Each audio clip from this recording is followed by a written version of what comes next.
Hello and welcome back to OT, the podcast. We're here to talk about watches time and how to spend it. I'm Andy Green. I'm Felix Schultz. How you going, Felix? Happy New Year. Yeah, Merry Festivus Part 2. How's 2024 looking for you? Great, we're back for another season. I'm going to have to update the artwork. Yeah, is it essentially going to be the same artwork with 2025 Season 5? Probably. If there are any graphic designers listening that want to give us a bit of a brand refresh for absolutely no compensation, let us know. Well, for great exposure. Speaking of great exposure, I've got a great guest getting some great exposure on this week. Yes, look, this is one of those, the phrase white whale is thrown around a lot. But this is an interview that's been a long time coming with Rolf Studer, Co-CEO of Oris. The context here is the lovely Swiss gentleman that looks after the Asia Pacific market for Oris. He's a frequent and genuine OT listener. Like, I randomly get messages sometimes shortly after the episode drops going, oh, what did you know, which is always great. But every, few months he's like, oh, we should get Rolf on, we should chat to Rolf. Only took a little trip to Dubai. Yeah. Once again, the watch week that keeps on giving to make it happen. So we've got Rolf on, and it gets, fair warning, we talk about more Enlightenment philosophy in relation to, medieval culture than you would expect from a watch executive. Okay. All right. Well, I can't wait. I mean, we were talking offline about the Propilot X and sort of some of the standouts. Yep. There was that salmon dial, which I think got a bit of attention. The Kermit. I love it. The Kermit video that they did with Hodinky, which was pretty cool. And then you were talking about the laser. You love Yeah, the so the laser was the model, and we probably, we talk about it with Rolf. I'm going to assume, because I can't really recall too much of the conversation, let's be honest. It's quite an incredible dial. Like, it looks like it's sort of that oil slick rainbow effect, and there's actually no pigment on there. They've done it just with lasers on very specific angles to refract light, which is cool. kind of like a bubble. Yes. Yeah. So it's a 39mm. It's titanium, in-house auto movement from Oris. The Cal 400. Yeah, yep, famously. $8,000 Aussie. Solid price. It's a pretty competitive. Good watch. Because they did that skeleton dial one. That was sort of what they launched with, right? A couple of years ago. Could have been the skeleton. There's two. There's the Propilot X had maybe the big in-house caliber, and then the Cal 400. And I think the Cal 400 is the slightly smaller, and it's at 10 days power reserve, 10-year warranty deal, which is really, really great. Okay. Yep. So the caliber 115 is the $12,000. And then they've got I don't think they did a skeleton in the 400. Probably not. I don't remember. I don't think they've skeletonized that. The other one's a manual wind, and it would look better as a skeleton, so that. Yeah, I feel like they did. I feel like that's what they launched with. And then everyone was like, this is awesome. If only it was a bit smaller. And then they did. So, you can get into this watch for $6,500. Yeah. For some of the plain, I want to say plain, but there's a salmon and a nice blue and a grey. So that's cool. Oris are a great brand. A lot of, again, when back in the day, Andy, this is something we haven't spoken about for a while, the old watch matchmaker. Yeah. It was always Oris. You can't go wrong. There was always an Oris in the mix for very good reason. 65, that 65 is a great watch as well. Yeah, and I think while the sort of, in some ways, the excitement has gone off them, like they're sort of, but maybe again that's we're not at that first watch buying point in our lives anymore. But I think if someone, there's still so many people out there. I was, they go, what I want to get a good watch. It's always an Oris. I had a friend who picked up an Oris from the boutique fairly recently, just unprompted by, didn't ask my advice perhaps wisely, and just ended up there. And I'm like, yeah, that's a really good choice. So I'm still intrigued by the pink dial bronze one that they do in the 65. Yeah, OT edition. Should we pitch one? Do it. Now's the time. Yeah, Rolf, if you're listening, let's make it happen. Hey, Andy, it is, as we play this, it is the middle of January. It is hot in Australia. This is being recorded before because we're going on holidays. We're taking some time off. We've got some deep and serious holiday recreation plans. What's on your January agenda? Anything significant happening? Well, I think we've got a few things, a few irons in the fire for this year. So it makes sense to get away for a little week, have a little bit of a paced start to the year. You're going to be You're going to be overseas. Watches and Wonders in April. I'll probably be there. I'm going to have a good crack at getting over there this year. But I'm going to Indonesia. I'm going to do a little Bali trip. Oh, sick. First time. Purely holiday? Oh, look, I'll have my laptop. I'll be around. I floated the idea of a bit of a vacation record with you. We can check in. Well, look, if the dates and internet connections gods align, we can make that happen. A little poolside. Maybe I'll be in Geneva and it'll be sort of wintry there and tropical. We can compare notes on, I don't know, hotel pools. Yeah, so it'll be a week. I have to think about the choice of watch. Obviously, can't wear anything flashy. Not that I have anything flashy, but that's a lie, Andy, and we very much know it. You've got the flashiest collection of Jacob & Co. tourbillons I've ever seen. Yeah, the Godfather. I'm looking at the box of Zodiac that are next to me right now. Ooh.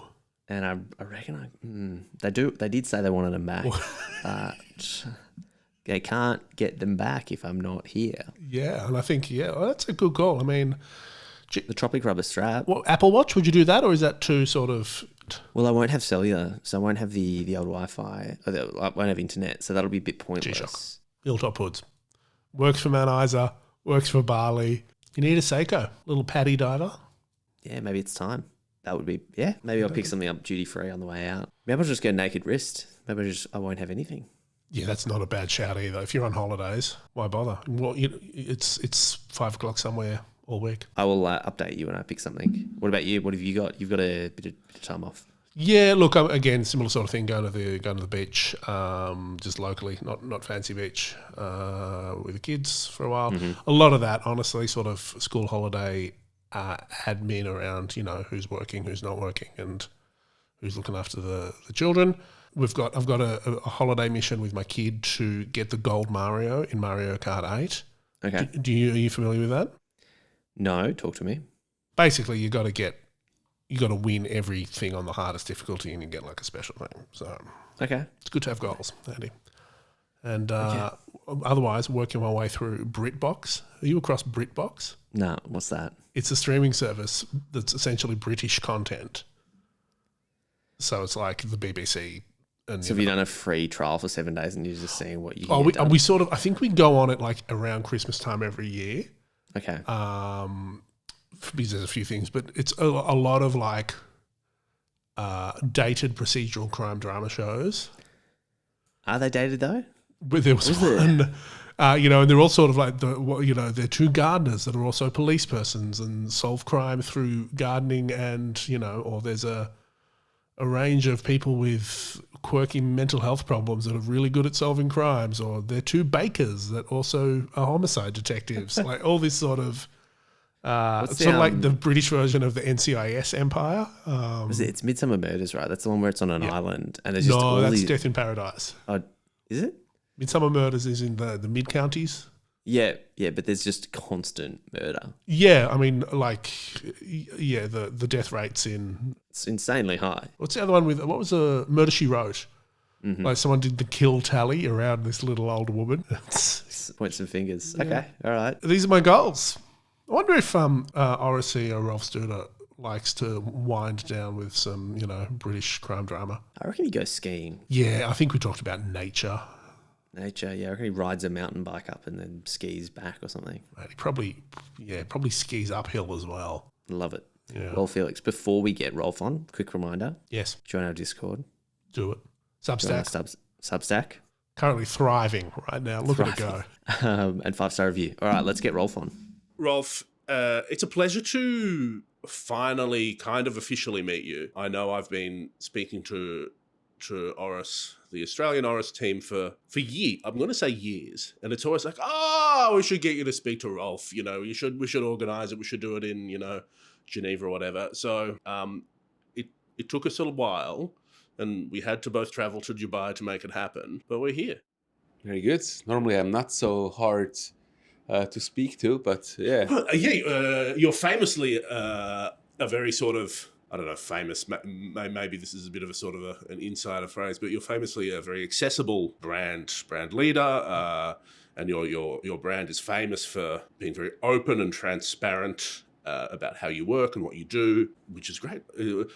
Why is that? Is that a different perspective compared to, sort of the traditional Swiss the Swiss reputation for sort of smoke and mirrors. Well, I can't speak of the others, Of of course, but the way we see our brands, and in fact, it is a real privilege for me to be able to live my own values, to express what I personally believe in and stand for through that brand. We see ourselves as being philosophically spoken, the citoyen, the product of the age of Enlightenment in a feudalist world that the watch industry is, right? Wow.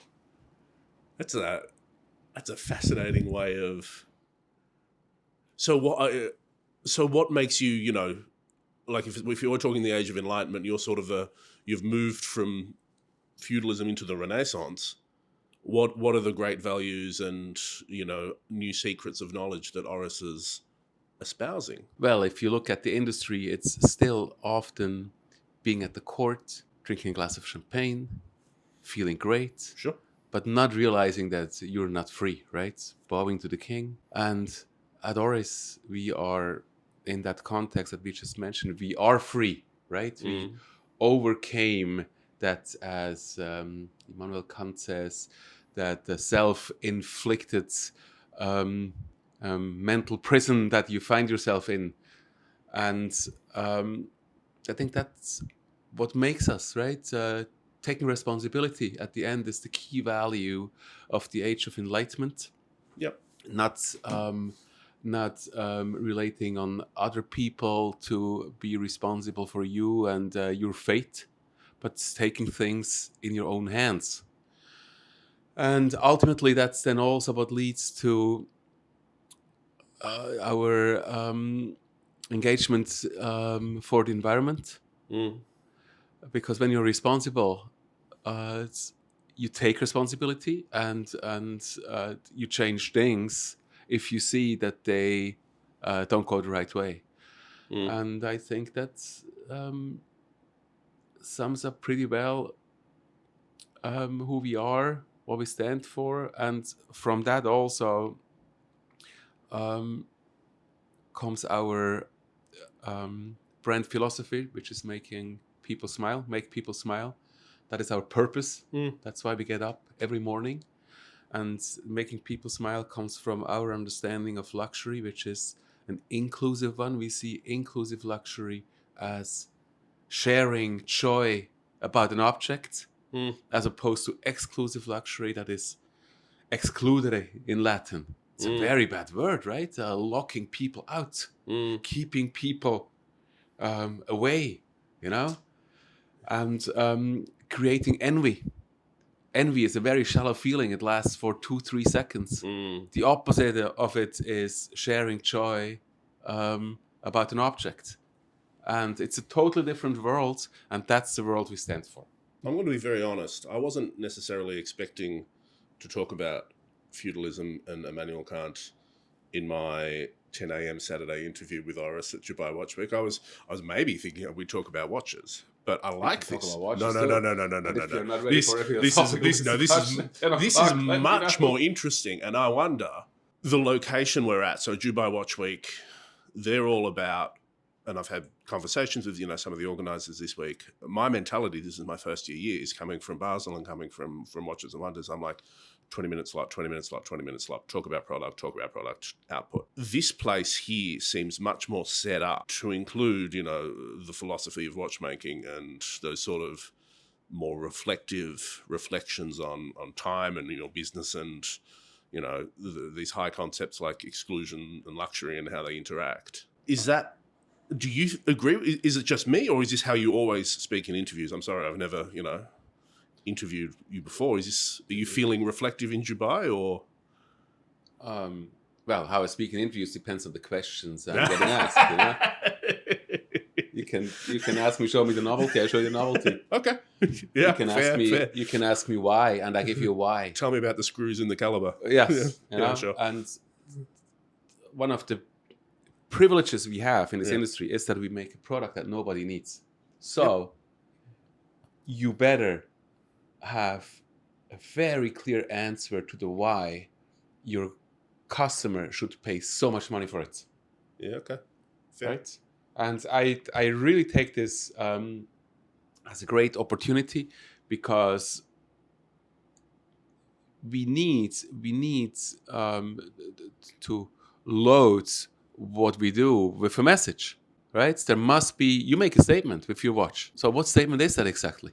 Are you asking me, or That's then up to every brand, sure, yeah. and then you can just go with the flow and make I don't know, integrated bracelet like everyone else? ta-ta, exactly, or actually have an idea what you want to do, why you want to do it, and how you want to express it.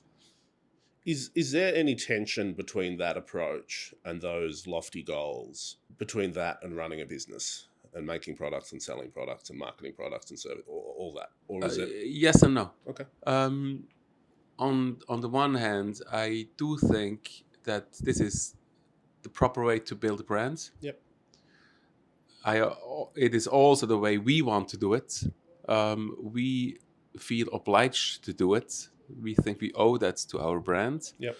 But you also must make sure that people understand, and not everyone is ready to talk about or think about these things, or even able to, without being arrogant, to absorb that kind of thinking, even though everyone feels it, When you think of our booth in Geneva, coming to Geneva really was a bit of a challenge, also mentally, for us, for me.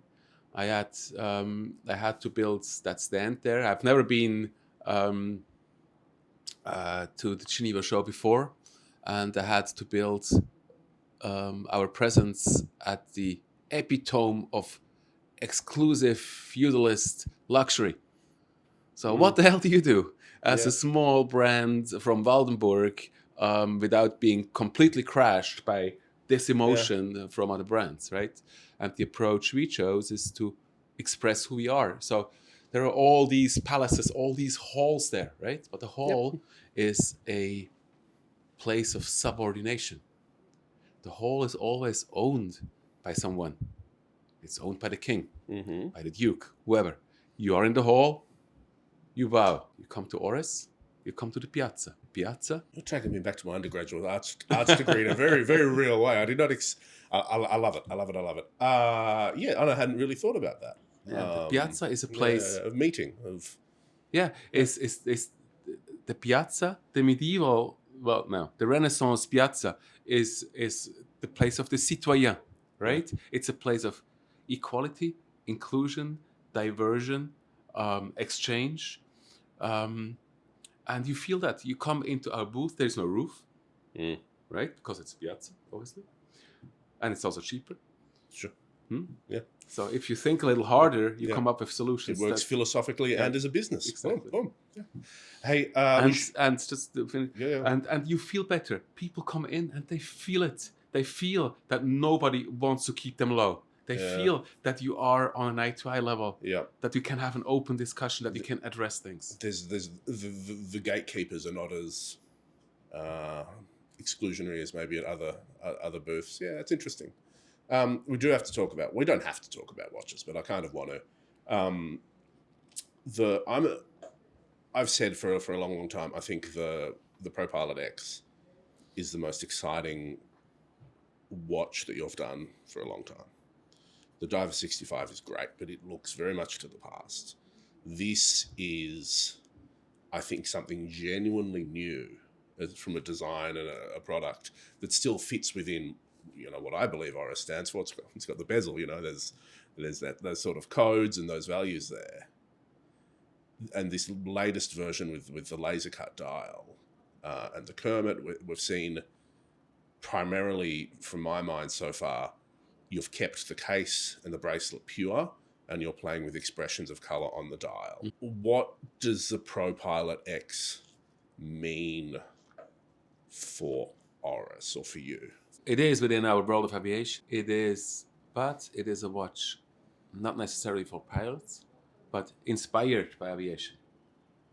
And thinking about these two things already shows the difference in approach, right? When you think about the watch that's inspired by aviation, your mind opens, and you have completely different ideas in your head than when you think about making a watch for a pilot. Yep. And that's what Propilot X is. This cape that this case that has that is inspired by a stealth, or that has points of inspiration by a stealth plane. The materials, Angles and everything. facets and, The lift clasp, the bracelets. It's all very forward looking. It's all very how should I say, bold, right? Yep. And not just functional. And that's what this watch is, and that's why we can play with it. We can even make a Kermit watch with it. Of course, yeah, and Miss Piggy, that's coming soon, right? There are people who seem to know. I'm manifesting. That's what I want. I don't know anything. I'm just hoping. I mean, I've also heard Big Bird. But maybe we can start some more rumors. Please. Oscar the Grouch. That'd be kind of cool. Smørrebrød. Which one's that? That's the cook. That's the cook. Ah, yeah. Okay, we call it English, or Australian, at least the Swedish chef. Okay. Yeah. Okay. comes in like a meatball shaped box, maybe. Maybe. Who knows? Yeah. So, slightly more seriously, are there any? You've never released a bracelet version of this yet, or a rubber? Oh, a strap version. Yes. With Caliber 115, when we launched Propilot X, there was a perforated black leather strap. Really? Yeah. Okay. Well, there goes that cunning line of inquiry. Any complications? Are you going to mess with it too much? Caliber 115. No. I'm talking about this. Hang on. Is Propilot X specifically the titanium, or is it? Yeah. Okay. I've missed this press release, haven't I? Man, Mate, I didn't know Oris as what well were you as I doing thought. at that time? Oh, I don't know. Well, let's move on from that awkwardly. Okay, let's leave that. Andy, edit this out. No, that's fine. The dial on this one, for me, I don't know if you have them in Europe, but in Australia there are things that we call Christmas beetles. They're these sort of beetles with iridescent shells that come out around Christmas time, so in summer. That's what this reminds me of. Was that a deliberate sort of point of reference, or? Actually, no. Actually, it started at a completely different point. We worked on sapphire crystal, and wanted to do something with sapphire crystal, and ended up with a treatment on titanium. It's really base level R&D together with ETH in Zurich, which is European MIT, and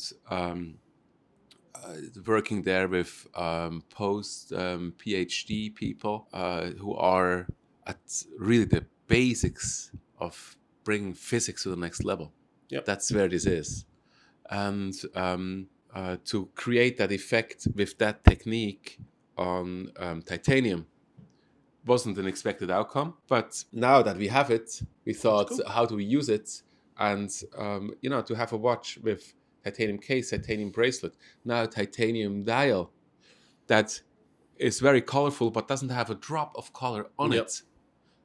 Quite the opposite. The indices, the logo, are the negative of that process, right? Are left out from the treatment. Yep.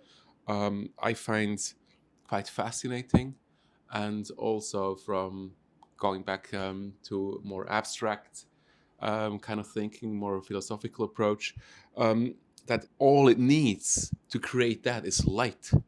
You couldn't do that with a case, could you? Would it be too delicate a finish to have? I would love to do it with a case, but that treatment is so delicate, it would rub off, wear off rather quickly. Yeah, that's unfortunate. Yes. Get ETH to work harder on their laser technologies. I think we need to finish. We've been given the very, very polite Dubai time warning. It's been so good to formally meet you. You know, I've run into you a few times this week already. It's so good to talk about, you know, Immanuel Kant and European feudal history in the watch setting. I think there should be more of it. Thank you very much for your time, and I look forward to seeing, you know, the Miss Piggy watch next year. Maybe. Maybe. Who knows? Thank you, Rolf. Thank you so much. And we're back. Andy's been bullying me about sending Substacks, which is something you should definitely subscribe to validate his workplace harassment of me. What else can people do, Andy, to, you know, get their latest OT news? OT.podcast on Instagram. Of course, we've linked up our Discord. We do it every episode. Email us if you like, otthepodcast@gmail.com. Otherwise, keep spreading the word. Keep giving us 5-star reviews. Make sure you're subscribed. And thank you, Rolf from Oris. Thank you, Oris. Yeah. We will see you guys next time. Nice. See ya.